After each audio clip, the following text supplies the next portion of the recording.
स्वागत है दोस्तों आप सभी का आपके अपने चैनल पॉजिटिव थिंकिंग में। इस वीडियो में मैं आपको कार्तिक मास के नित्य-नेम की कथा सुनाऊंगी। दोस्तों अगर आप इस चैनल पर नए हैं तो पहले चैनल को सब्सक्राइब कर लें और मेरी आने वाली वीडियोस की नोटिफिकेशन पाने के लिए बेल आइकन को प्रेस करें। अब हम शुरू करने जा रहे हैं नित्य-नेम की कथा।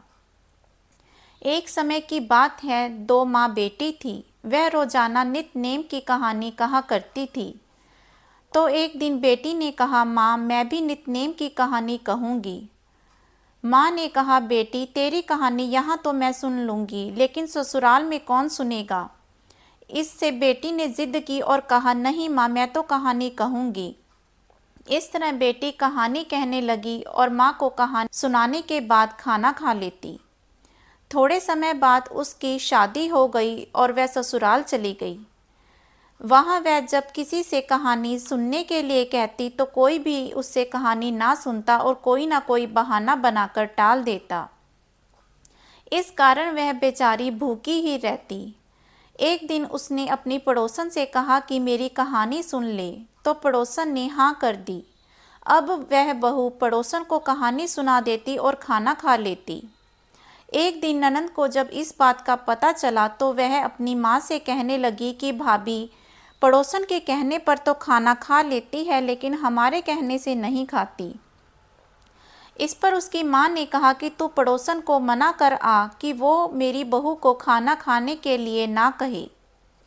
उस दिन से पड़ोसन ने उनके घर आकर कहानी सुनना बंद कर दिया और वह बेचारी भूखी ही रह जाती। एक दिन ससुर ने पूछा कि बहू कैसी है, तो सास ने कहा कि बहू तो अच्छी है, काम काज तो कर लेती है मगर खाती नहीं। ससुर ने कहा कि बड़े घर की बेटी है, काम करने से थक जाती होगी, इससे काम मत कराया करो। लेकिन वह फिर भी ना खाती। धर्मराज का आसन डोल उठा कि नगरी में ऐसा कौन है जो भोजन नहीं करता, उसे बुलाओ। स्वर्ग से विमान आया तो सास बोली मैं चलूं, तो बहू ने कहा तुम्हें तो बहुत काम था, मेरी कहानी सुनने का समय भी नहीं था। फिर जेठानी ने कहा कि मैं साथ चलूं, तो बहू ने कहा कि तुमने तो अपने पति के लिए खाना बनाना था और तुम्हारे पास समय नहीं है, तुम भी रहने दो। फिर ननंद ने पूछा कि भाभी मैं चलूं, तो उसने कहा कि तू अपने गुड्डे गुड्डियों से खेल, तू भी जाने को रहने दे। फिर पड़ोसन बोली कि मैं चलूं, तो उसने कहा कि हाँ तुम चल पड़ो, क्योंकि तुम मेरी नित्य-नेम की कहानी सुना करती थी। वह भगवान के घर को चली गई तो वहाँ भगवान जी बोले कि तुम भाग्यवान हो जो जीते जी जहाँ आई हो, मरकर तो सभी आते हैं।